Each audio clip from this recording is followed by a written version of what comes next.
My role as lead animator is to make sure that all of the animation in the game is following the same vision, and the quality of it is up to where we want as a studio. Here we've got Optimus Prime, and he's going into his vehicle form, and transforming in our game is really a big challenge for animators. I would probably say it's the single biggest challenge for us. We're not just dealing with one robot or one mesh, if you would.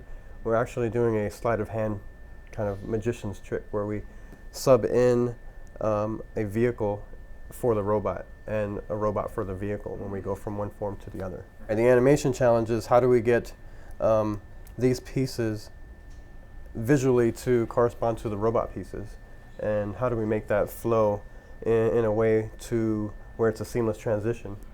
And so it takes quite some time for us to get to this point in a blocking stage and getting the idea of how we want his character to appear during a transform. For Optimus Prime, which I worked on, I wanted to give him a sense of strength. His transform has been completely redone from the first game, modified, like I said, so that he can seem more powerful. I decided to go to a ground pound.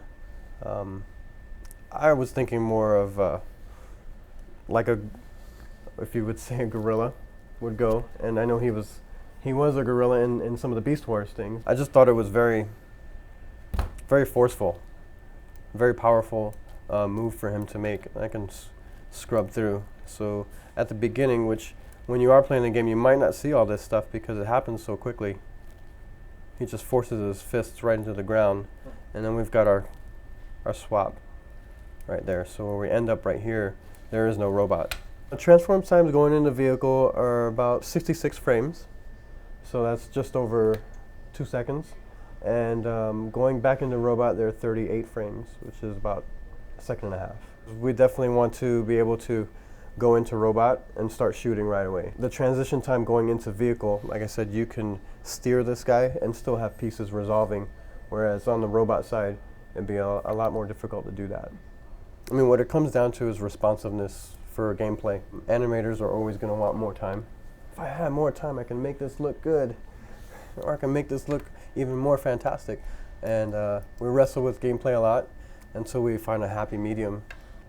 As close to, I would say, about 20 frames into the transform to robot, we've got to be able to shoot. And so what I try to urge my animators to do is make sure that we have this gun arm into a shootable position, because you can pull that trigger as a player and start shooting, and if your arm is up here, you're going to shoot the sky. As much as possible, we'd like to get that arm in an aimed position. The idea behind Optimus was just so that he feels like he's always in command and in control of what's going on.